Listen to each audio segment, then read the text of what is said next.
Oke ya, sebelum kita membahas pada chipset yang lebih baru, yang ke depan nanti, kita bahas dulu beberapa istilah, di mana istilah ini nanti akan kita pakai seterusnya. Ya, ya. Kalau kita tidak bahas ini nanti ke depannya bingung juga.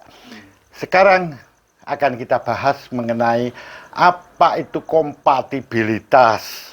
Saya tulis dulu. Ya, ya. Nih, kompatibilitas ini ya. Ini berasal dari kata dalam bahasa Inggris adalah compatibility. Compatibility.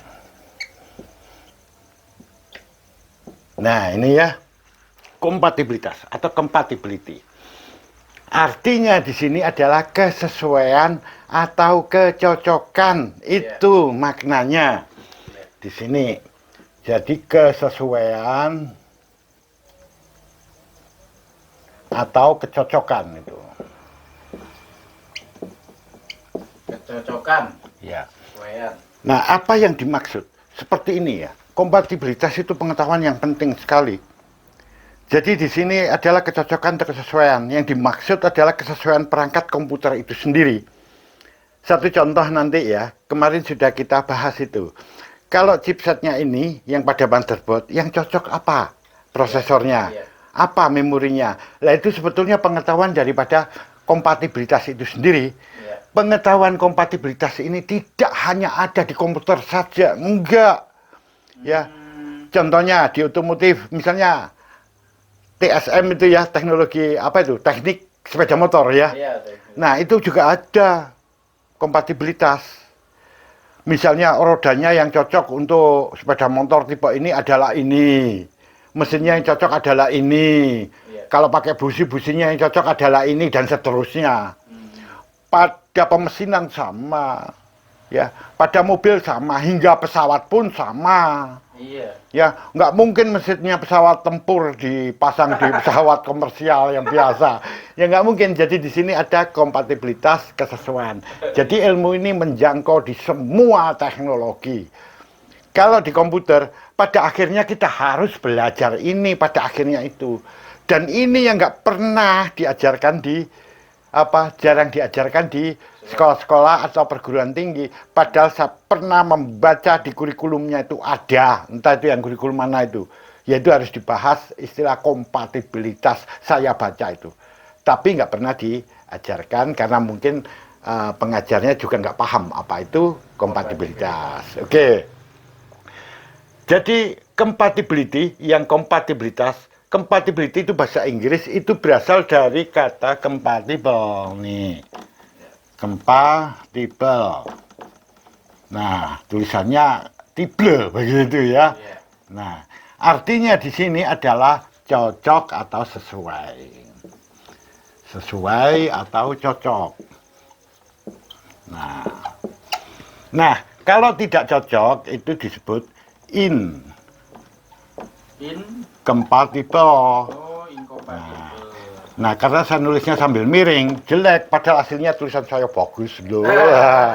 Sebagus orangnya.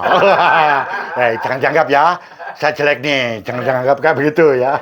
Guyon aja. Tulisannya ganteng, seganteng yang belangkon. Ya, oke ya. Ini artinya tidak sesuai. Incompatible. Ya, tidak sesuai atau tidak cocok gitu. Nah, saya berikan contoh penggunaannya. Kenapa ya prosesor ini saya pasang di motherboard ini padahal soketnya sama, tapi dia kok tidak bisa nyala ya? Kita bisa bilang, oh itu incompatible, cari aja yang kompatibel. Nah, kayak begitu. Atau dia bisa nyala tapi operasionalnya menjadi nggak benar nih, menjadi lambat atau sering hang. Oh itu incompatible, cari aja yang kompatibel. Sebaiknya Anda pakai yang full kompatibel, wah yang kompatibel penuh. Nah, kayak gitu hati-hati istilah-istilah ini. Nah, kompatibilitas itu kalau di komputer pada dasarnya terbagi dua ya. Ya. Yaitu yang pertama adalah ini hardware compatibility. Salah. Compatibility. Dan yang kedua adalah software. Oh, software. Ya, software compatibility. Jadi kalau yang pertama itu adalah hardware compatibility, artinya kompatibilitas perangkat keras.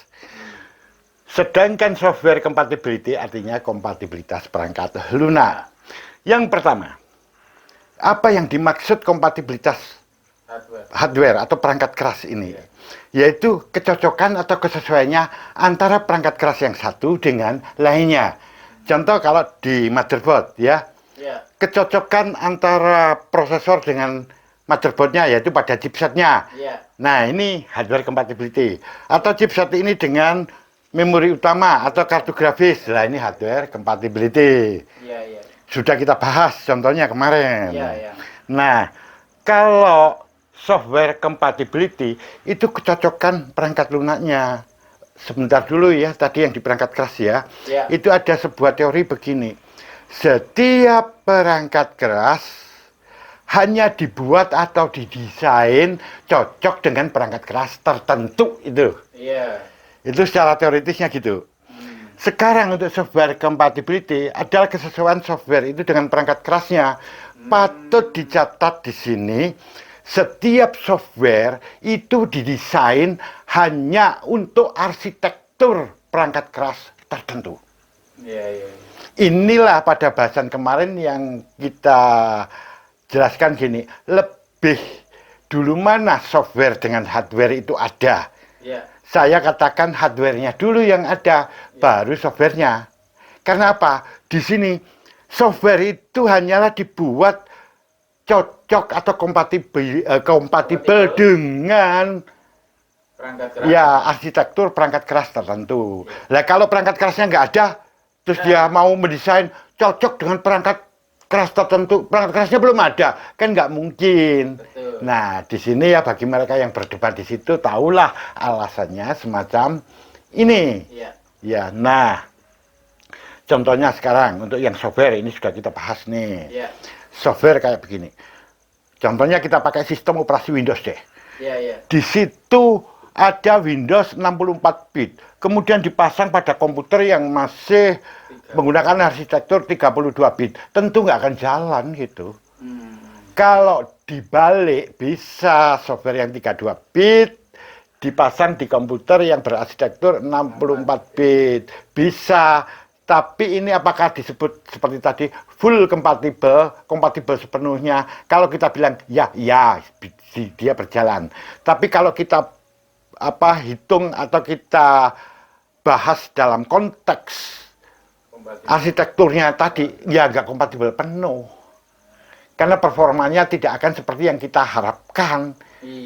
Jadi perangkat kerasnya yang secanggih itu akhirnya menjadi berjalan agak pelan, jadi nggak bisa kita sebut di sini full kompatibel atau kompatibel sepenuhnya itu enggak juga sih kalau kita tetap mempertimbangkan tentang performa daripada komputer itu sendiri.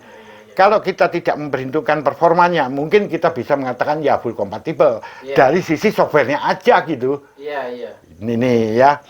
Nah, kemudian ada beberapa istilah lagi di sini ya. Seperti hardware, ini nanti ada istilah backward compatible dan ada istilah upward compatible. Ya sama nanti ya. Atau kita bahas sekarang atau selanjutnya?